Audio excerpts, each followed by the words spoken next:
সুপ্রিয় দর্শক, স্বাগতম জানাচ্ছি সর্বশেষ আপডেট বাংলা সংবাদে। শুরুতেই জানিয়ে দেব সংবাদ শিরোনাম, এরপর থাকছে বিস্তারিত। শুরুতেই জানিয়ে দেব 2.26 লক্ষ কোটি ঋণ নিয়ে শূন্য উন্নয়ন, বাংলাদেশকে পঙ্গু করে দিয়ে যাওয়া ইউনূসের কীর্তি। বিস্তারিত থাকছে প্রতিবেদনে। আরও জানিয়ে দিব ভারতের সমীকরণের অঙ্ক, বিএনপি ক্ষমতার মূল রহস্য। বিস্তারিত থাকছে প্রতিবেদনে। আরও জানিয়ে দেব মব কালচারের অবসান, মন্ত্রিসভার বৈঠকে সরকারের টার্গেট জানিয়ে দিলেন তারেক। বিস্তারিত থাকছে প্রতিবেদনে। আরও জানিয়ে দেব আজ থেকেই ভারত বাংলাদেশ সম্পর্কে নতুন মোড়। বিস্তারিত থাকছে প্রতিবেদনে। এবং সর্বশেষ জানিয়ে দেব সংবিধান সংস্কার পরিষদ শপথ প্রসঙ্গে নাহিদ, সরকারি দল গণরায়কারীদের সঙ্গে প্রতারণা করেছে। বিস্তারিত থাকছে প্রতিবেদনে। সুপ্রিয় দর্শক, এতক্ষণ শুনছিলেন সংবাদ শিরোনাম, এবারে শুনবেন বিস্তারিত। তার আগে ভিডিওটি ভালো লাগলে এবং সর্বশেষ আপডেট নিউজ পেতে চ্যানেলটি সাবস্ক্রাইব করুন। ধন্যবাদ। শেখ হাসিনা যখন দেশ ছাড়লেন তখন বাংলাদেশের মোট ঋণের পরিমাণ ছিল 19.23 লক্ষ কোটি টাকা। মাত্র 18 মাসে ইউনূস সেই ঋণ বাড়িয়ে দাঁড় করিয়েছেন 21.49 লক্ষ কোটি টাকায়, অর্থাৎ নতুন ঋণ নেওয়া হয়েছে 2.26 লক্ষ কোটি টাকা। এই বিশাল অঙ্কের টাকা নিয়ে কি করা হলো?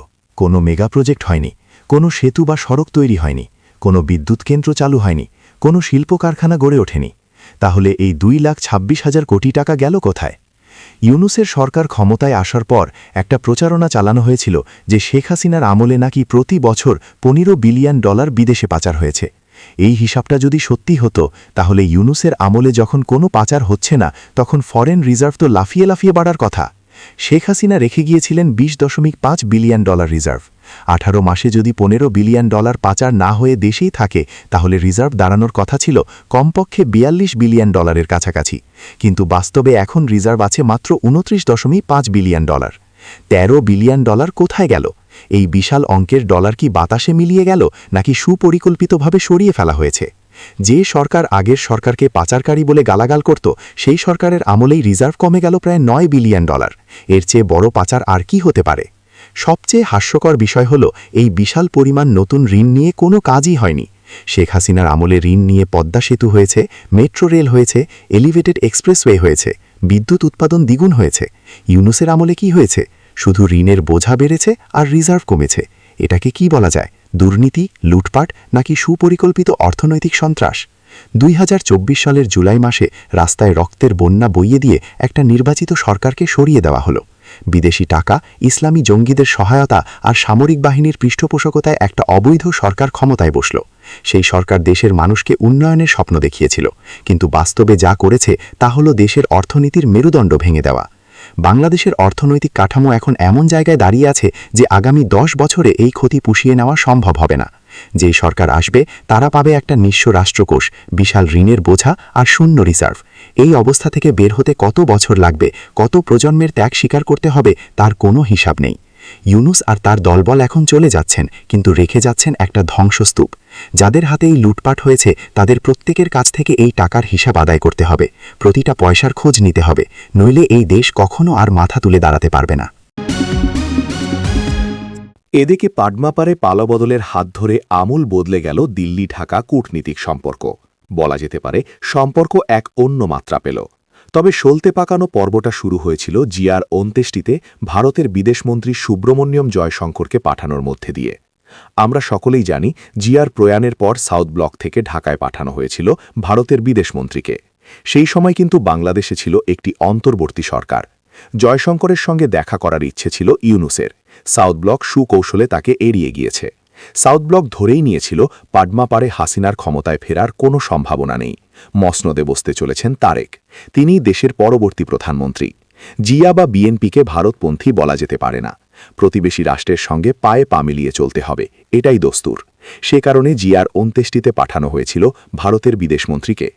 এর আরও একটা কারণ, ডিপ স্টেট যাতে বদলে যাওয়া বাংলাদেশের ওপর আধিপত্য কায়েম করতে না পারে তার জন্য আগে থেকেই জমি তৈরি করে রাখা দরকার। আর ইউনূসের সঙ্গে দেখা না করার কারণ, তিনি একটি অবৈধ সরকারের প্রধান, যে সরকারের কোনো সাংবিধানিক বৈধতা নেই। আর দ্বিতীয় কারণ, ইউনূস বকলমে মার্কিন প্রতিনিধি। সুতরাং যার জন্য হাসিনা ক্ষমতাচ্যুত হয়েছেন তার সঙ্গে যে এক পংক্তিতে খাওয়া যায় না সেটা স্পষ্টভাবে জানাতেই জয়শঙ্কর ঢাকায় পা রাখার পরেও তদারকি সরকার প্রধানের সঙ্গে দেখা করেননি। তারেক তার শপথ গ্রহণ অনুষ্ঠানে আমন্ত্রণ করেছিলেন প্রধানমন্ত্রী মোদীকে। তিনি ব্যস্ত থাকায় ঢাকায় তারেকের শপথ গ্রহণ অনুষ্ঠানে হাজির থাকা সম্ভব হয়নি। পরিবর্তে গিয়েছিলেন আমাদের স্পিকার ওম বিড়লা এবং বিদেশ সচিব বিক্রম মিশ্রি। বলা জিয়ার অন্ত্যেষ্টিতে দিল্লি ঢাকা সম্পর্কের যে বৃত্ত আঁকা শুরু হয়েছিল, বেগমপুত্রীর শপথ গ্রহণ অনুষ্ঠানে বিড়লা এবং মিশ্রিকে পাঠানোর মধ্যে দিয়ে সেই বৃত্ত সম্পূর্ণ হল। যে প্রশ্ন এখন সাউথ ব্লক এবং বাড়িধারায় ঘুরপাক খাচ্ছে সেটি কম গুরুত্বপূর্ণ নয়। প্রশ্ন দিল্লি ঢাকা সম্পর্ক আগামী দিনে কোন খাতে বইবে? হাসিনার আমলে সম্পর্ক যতটা হার্দিক ছিল তেমন হার্দিক থাকবে, নাকি কূটনীতিক সম্পর্ক বলতে চড়া দাগে যা বোঝায় সেই রকম থাকবে? কেমন হবে তার একটা ইঙ্গিত কিন্তু আগাম দিয়ে রেখেছেন বিএনপি মহাসচিব মির্জা ফখরুল। সেই ইঙ্গিত বলে দিচ্ছে কূটনীতিক সম্পর্ক হার্দিক হবে। মির্জা ফখরুল বলেন, ভারত এবং বাংলাদেশের মধ্যে সম্পর্ক কোনো একটি বিষয়ের মধ্যে আটকে থাকবে না।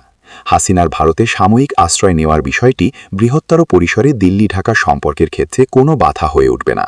দিল্লি ঢাকা দ্বিপক্ষীয় সম্পর্ক একেবারে সমস্যাহীন সেটা কিন্তু বলতে চাইছেন না তিনি।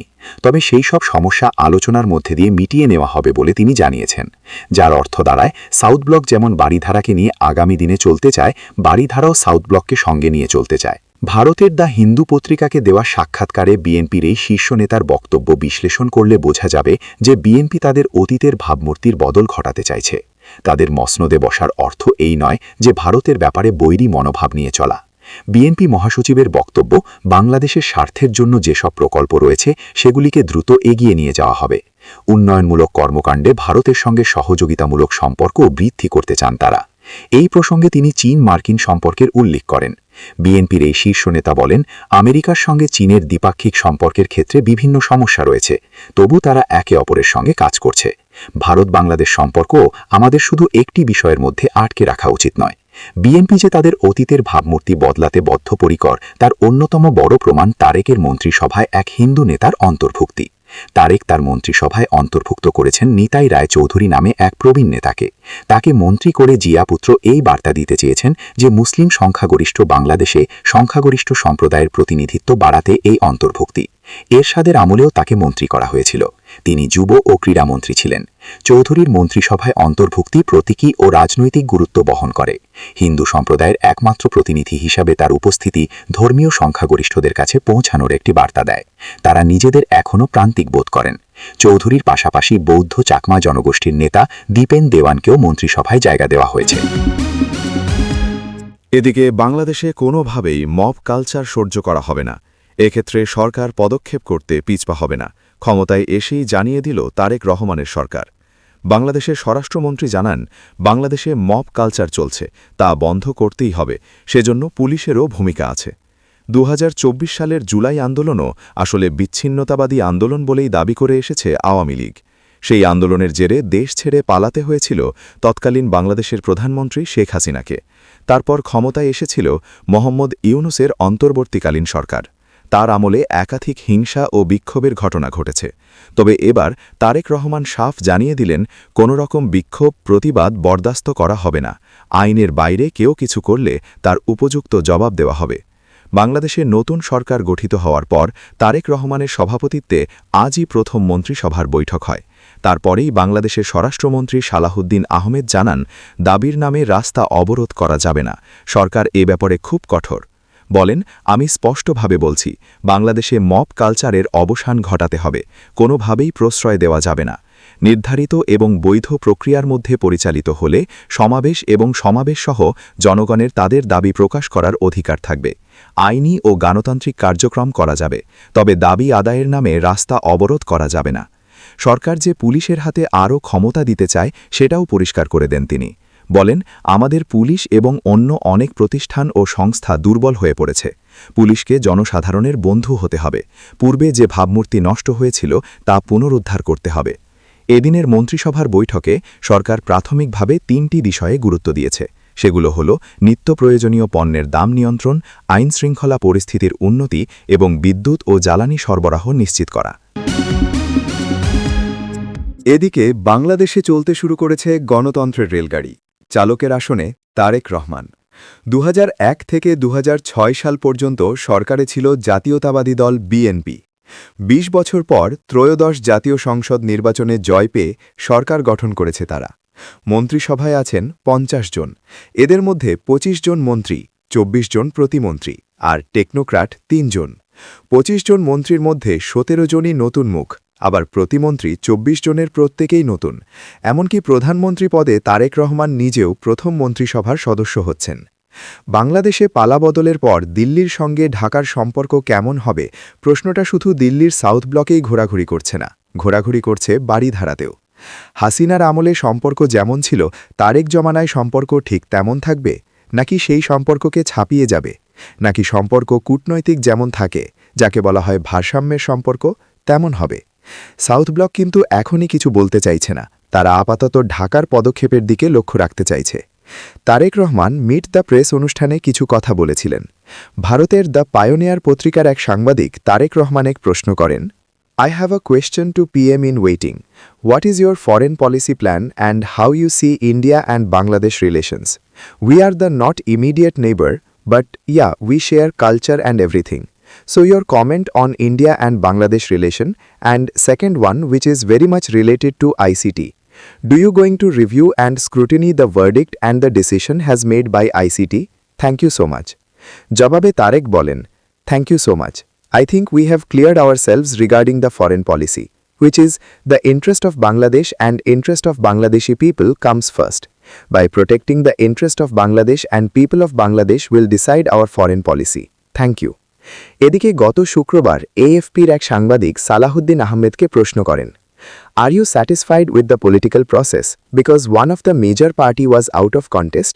How satisfied are you with the political process? জবাবে সালাহুদ্দিন আহমেদ বলেন, Of course, the people of the country, they knows this is very much inclusive election. And if you'll like to mention the explosion of Awami League etc., the people have rejected through the mass uprise in last August 2024. And they have been prosecuted. And also the investigation is going on as against the political party, Awami League. This is on under process. I hope the prosecution will file the allegations against Awami League as party. এদিকে সরকারি দল সংবিধান সংস্কার পরিষদের সদস্য হিসাবে শপথ গ্রহণ না করে গণভোটে হ্যাঁর পক্ষে যারা গণরায় দিয়েছে তাদের সবার সঙ্গে এক ধরনের প্রতারণা করা হয়েছে বলে মন্তব্য করেছেন জাতীয় নাগরিক পার্টির এনসিপির আহ্বায়ক নাহিদ ইসলাম। তিনি বলেন, শপথ গ্রহণ এবং মন্ত্রিসভার শপথ যেদিন গঠিত হল সেদিনই বাংলাদেশের জনগণের সঙ্গে বাংলাদেশের যারা সংস্কারের জন্য প্রত্যাশী ছিল, যারা গণভোটে হ্যাঁর পক্ষে গণরায় দিয়েছে তাদের সবার সঙ্গেই এক ধরনের প্রতারণা করা হয়েছে। গণভোট হয়েছে জুলাই সনদ বাস্তবায়ন আদেশ অনুসারে। বৃহস্পতিবার ১৯ ফেব্রুয়ারি দুপুরে দলটির অস্থায়ী কার্যালয়ে দেশের সমসাময়িক বিষয়ে এক সংবাদ সম্মেলনে তিনি এই মন্তব্য করেন। নাহিদ ইসলাম বলেন, গত ১২ ফেব্রুয়ারি বাংলাদেশে ত্রয়োদশ জাতীয় সংসদ নির্বাচন এবং গণভোট অনুষ্ঠিত হয়েছে। বাংলাদেশের বহুল আকাঙ্ক্ষিত নির্বাচন, গণ অভ্যুত্থানের পরবর্তী প্রথম নির্বাচন। হাজারো শহীদের রক্ত পেরিয়ে আমরা এই নির্বাচনে অংশগ্রহণ করেছি। আমাদের সবার আকাঙ্ক্ষা ছিল এই নির্বাচনের মধ্য দিয়ে বাংলাদেশ গণতন্ত্রের পথে অগ্রসর হবে, বাংলাদেশের রাষ্ট্র সংস্কারের কাজ সম্পন্ন হবে, ফ্যাসিবাদের বিচার নিশ্চিত হবে, বাংলাদেশ আধিপত্যবাদ থেকে মুক্ত পাবে, দুর্নীতিমুক্ত সুশাসন নিশ্চিত করে আমরা একটি সমৃদ্ধ গণতান্ত্রিক এবং অন্তর্ভুক্তি বাংলাদেশ বিনির্মাণের পথে এগিয়ে যাব। কিন্তু নানা কারণে আমাদের সেই স্বপ্ন ভঙ্গ হয়েছে, আমরা আশাহত হয়েছি, নির্বাচন প্রশ্নবিদ্ধ হয়েছে।